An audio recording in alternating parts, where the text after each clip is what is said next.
everyone. We're here on another Grab with Karina, and I'm so excited to be live today and talking to you. When I chose this topic to talk about polarizing views on leadership in Machiavelli and Plato, where I came from was this idea around what is the right way to lead, how do you have the best company culture, what are the things that you should be doing, and it got me to start thinking, I took this class in college that was the love of power versus power of love. And in that class, we examined all of the philosophers and what the differences were between, we wouldn't identify, right? If you identify with that power of love or do you identify with that love of power? And it's funny because in different circumstances, most people can kind of go either way, right? Like that. We all like to say that we have this, we all believe in the power of love, and in certain cases, there is this love of power and people wanting to kind of continue to grow and have their concern and be an authority. So that's what really got me thinking about Machiavelli versus Plato, and really the two pieces that most people think about when they think about this issue is the difference between the prince and the puppet, right? So Machiavelli is the prince and Plato is the puppet. And what are these different styles of leadership? And what does it really mean? And why does it affect you? Whether you're a leader or not, or hoping to become one, or working in an organization, what does it mean? Why is it something that you need to be looking at, thinking about? So the first thing I wanted to talk about is what is the meaning of this, right? When you think about Machiavelli, the first thing that comes to mind is, oh, the ends justify the means. I'm sure everyone's heard that, the ends justify the means. I'm sure you maybe even said that at one point in your life. Or the idea of moving by fear, and fear is the best motivator. Someone said my microphone is muffled. Can you guys hear me? Can you hear me well? Let me know if you're still having trouble. I'm going to assume you guys can hear me. Difficult to hear me. Okay, let's try something else.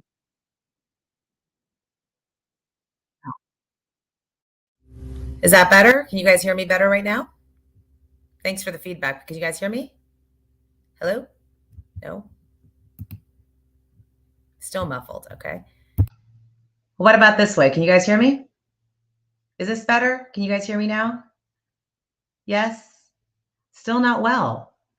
Huh. That's strange. Okay. You guys can hear me now? It says my audio call. Okay, there we go. There we go. It looks like we got it. Sorry about that, guys. I'm so sorry that we had that issue where you guys couldn't hear me. Sorry about that. But I don't know what you heard, so maybe I should just start over talking about Machiavelli versus Plato and where this came from. So I'm just going to go back and start from the beginning, right? So when we talk about Machiavelli versus Plato and what that really means, we think of the power of love versus the love of power.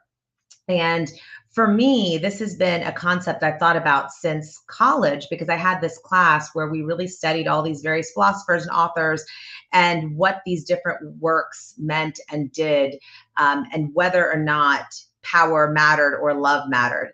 And what I thought was interesting for myself is that I identified with both, right? Like I definitely am a pretty positive person. I love wholeheartedly, and I really believe in the power of love. But at the same time, when you think about ambition, you think about moving up, you think about doing all these things, there is that part of you that has this love of power as well. And is one right or wrong?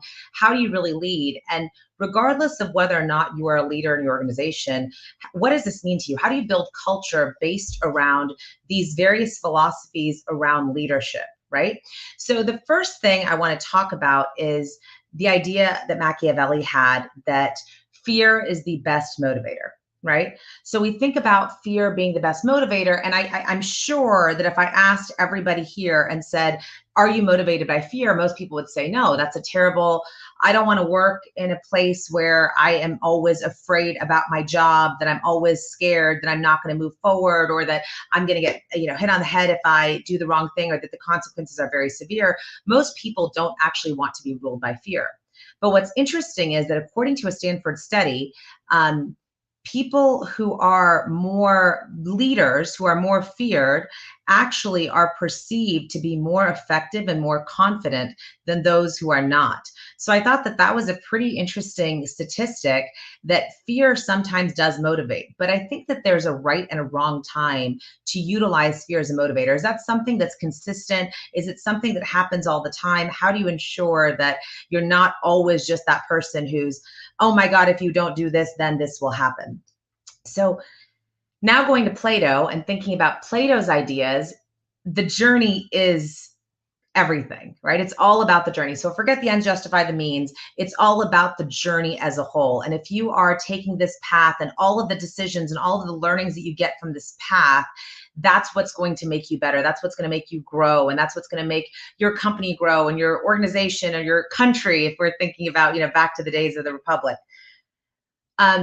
That's really interesting when you think about that journey. Do you have time to invest in that journey? And I'm sure all of us can look back at certain moments as defining moments in our lives and our careers that say, okay, I was able to do this because of this moment in my journey. So obviously the journey is important and gets you where you are, but is it important then to also look at what those long-term goals are? Like, we always think about goal setting and SMART goals and what those need to be and the expectations, the metrics, and how to ensure that we are actually living up to those in every sector of our life. So if we stop thinking about those things and have this kind of utopian idea of, hey, it's all good, it doesn't matter, everything's about love, everybody needs to be virtuous, as long as you're a good person and doing the right thing, good things will happen. Which a lot of what Plato talks about is that. And he talks about just that importance of looking back into your life and looking back at those virtuous times and saying, okay, this is why these things happen, because I am virtuous. So instead of getting, I totally agree, Mark, that fear never inspires people. But I think that that's the idea. So I think it's the difference between inspiration and leadership. And so I love that you say that, because the question is, do you have to be inspiring to be a good leader? Is it important? Like, can you lead without actually being inspiring? So the idea with Machiavelli is, everybody should fear you. Okay, great. We know that works. We know, we can see states where that works. We can see how that makes a difference. We can see that people actually do what they need to do if fear is involved. But what doesn't happen? What doesn't happen when you're leading truly and only by fear, right? So I'm going to talk about the 5 different styles of leadership. And what I really am looking for here in this discussion, and I hope you guys are pretty interactive, is figuring out which one you most identify with, not just as a leader, but when you're joining an organization or you are thinking about joining an organization, understanding their leadership style and what resonates the most with you is what's going to make you effective there. And also, as a leader, understanding that no one style will ever work. It's going to take multiple things. So yes, at some points there may be a need to rule by fear. At some point there may be a need to rule by virtue only. But what are those differences? So the first style of leadership, which is totally Machiavellian, is this idea of authoritarian leadership. It's the boss is always right, the leader's always right. You do exactly what they say, exactly how they want it, exactly when they say it. And if not, there'll be consequences and you'll no longer be around, right? And that's this. It's like I said, though, as much as we all hate that, it is proven over and over again in multiple realms, political, in the commercial world, everywhere else, that this style of leadership, although people hate it, is actually very effective, because leaders, the actual research says, leaders who are assertive or express anger and as well as lead by fear are conferred as a higher status and seen to be more competent compared to leaders who come across as indecisive and or loving. So I think the word indecisive is probably important there. So I think you can be authoritarian. You can be authoritarian. You can make decisions without leading by fear, and also by making good decisions. I think the indecisive is where this becomes an issue. So the advantages of authoritarian leadership, you think about crucial decision-making skills, like that time gets shortened because you only have one person making these decisions. So depending on the place you're in and depending on the time you're in your company, that may be important. You may need to be the one person who makes those decisions, and it doesn't matter what anybody else thinks because you don't have the time to spend looking for consensus or looking for buy-in. And so sometimes that works. Also, you have to have a great chain of command. You have to have an org structure that everybody understands and that everything flows down in a very specific way. And if it doesn't, heads get chopped off. You always get consistent results with this because you're forcing people, like you think about like a factory and people go here and they put this on the widget, then they go there and they do this and it kind of follows this factory. That's when you think of this idea of authoritarian rule, not that factories are run that way, but that you think about just everything follow a process. What happens is you're stifling creativity. You don't have the realm for people to speak up, to talk about what's important to them, and you can't build that way. Also, I think that there's been a cultural shift as we look at, I know I talked several weeks ago around the gig economy and how that's changing overall with what people are looking for. I think we see this in this type of leadership style too, where maybe in the 1950s, it was better for people to be authoritarian style leaders. Today, I don't think that employees would ever work for that, right? Then you think about like participative leadership. So you think participative leadership, and that's really the people or the style where you're getting everybody's buy-in, everybody has a vote. It's very democratic, it's very open.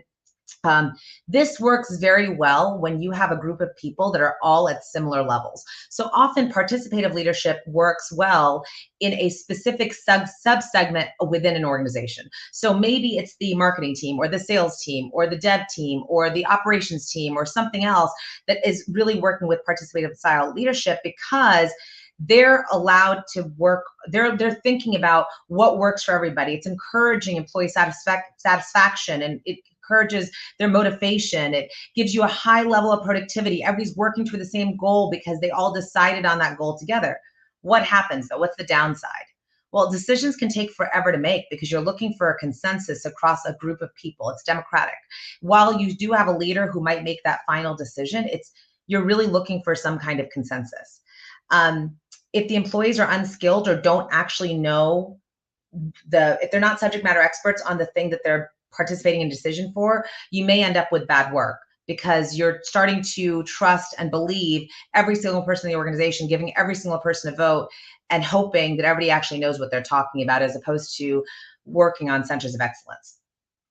The next one is delegative style leadership. So this is like laissez-faire leadership, right? It's, hey, I'm going to delegate everything and everybody's going to get it done. And that's just the way that it is. This is great because you can work very well with experienced employees, someone who's been around, someone who knows what they're doing, someone who is that subject matter expert. They can just take the task and kind of run with it and complete it.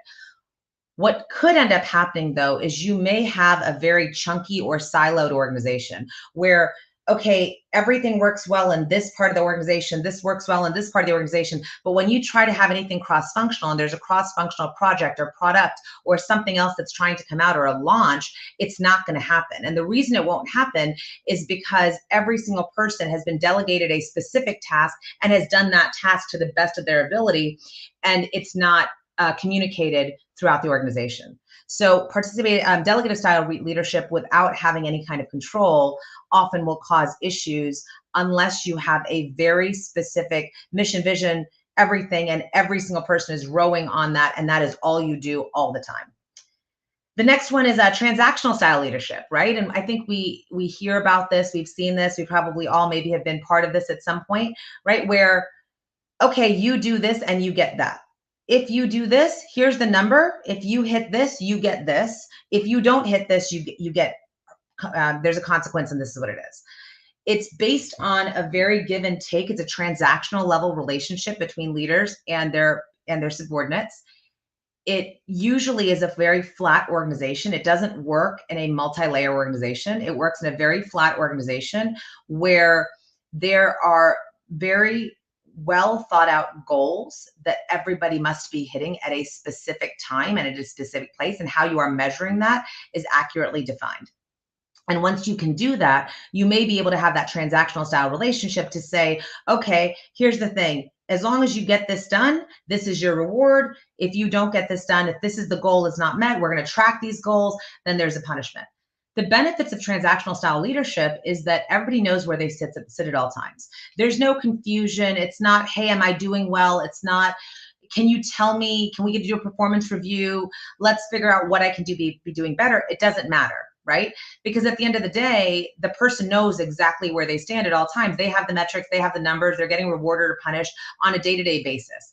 This is also works really well with that idea of instant gratification. So when I was talking about the gig economy, that is transactional style leadership as well as transactional style, communities, because it is, I go do a job, I go drive Uber. When I drive Uber, I get paid X. I decide if I want to do it. If I don't want to do it, I don't get paid. If I do a bad job and I, deliver Uber late, or my car smells, or whatever that may be, I will have a bad review, and therefore that will affect me in the long term, right? So that's where you can see kind of that transactional style leadership and where it works. The next one is transformational. So this is the fifth type of leadership, transformational leadership. This is where the leader is inspiring, right? So to Mark, to your question about fear never inspires, or your comment, fear never inspires, absolutely. Someone who's a transformational leader cannot be authoritarian, right? Like, this is the person who's going to inspire their subordinates, their employees, their team to follow their vision and encourage them to get there by empowering them, by telling them what they can do, how they can be part of that mission, how they can be part of that vision, what their part has to do with it, and what their goals could be. In this case, the leader has to be a role model for that vision. So this doesn't work if the leader is unengaged. It doesn't work if the leader isn't an active participant in the organization. It only works if the leader is a role model. Where this can go really, really bad very quickly is if you have a great salesperson who is a transformational leader who can create a vision that's very one-sided and doesn't see the back end of it, and maybe could turn people in the wrong way because no one's questioning that vision, because they're enamored, they're excited, right? And not to make this negative, but if you think about the idea of a cult, that's transformational leadership. That is you are inspired, you share my vision, you believe in me, I'm your Messiah, and therefore these are all of the things that are going to happen because of that, and we're going to get there together. So, as I've talked about all of these, I think what strikes me, and this is why I wanted to have this conversation, is that none of these actually work at all. Like, none of them could work if that's all you used, right? If you were only a transformational leader, you wouldn't have a feedback loop. If you were only transactional, you couldn't have a well-developed organization. If you were only, delegative, then you would not be part of the organization. You'd have silos. If you were only participative, then it would take forever to make decisions. If you're only authoritarian, then you have this idea of fear being that motivator, and that's how people get things done. And all of these may work in very specific settings, but I think as both a leader as well as someone who works in a team, understanding what works when is probably the most important. And so one of the things I wanted to talk about between Plato and Machiavelli is this idea of virtuous leadership. So they both talk about that the leader has to be the most virtuous.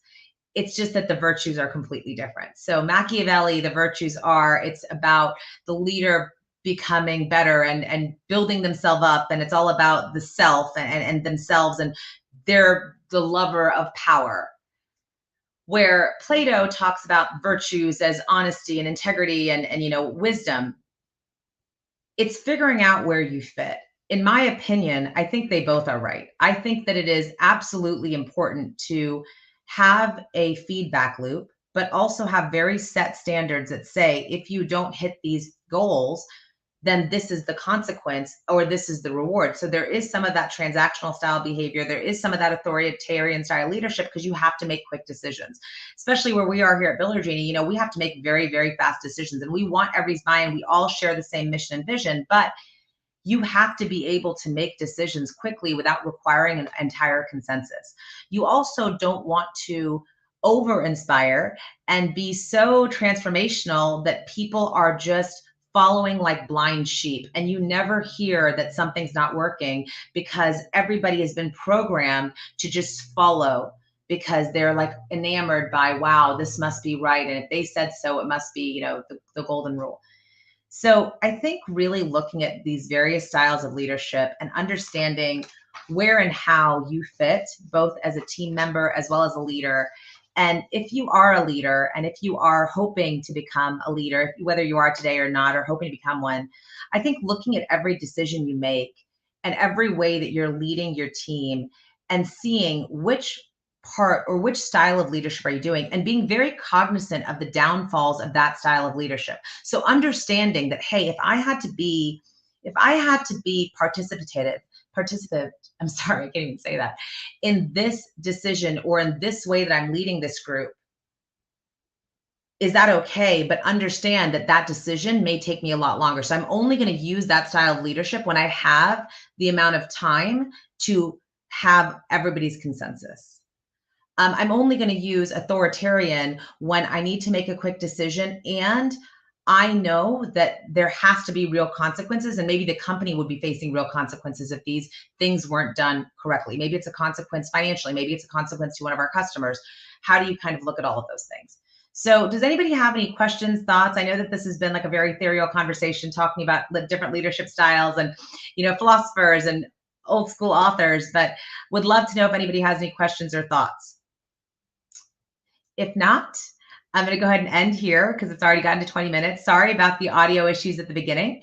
And I hope to talk to you guys all soon. Thank you so much. Bye.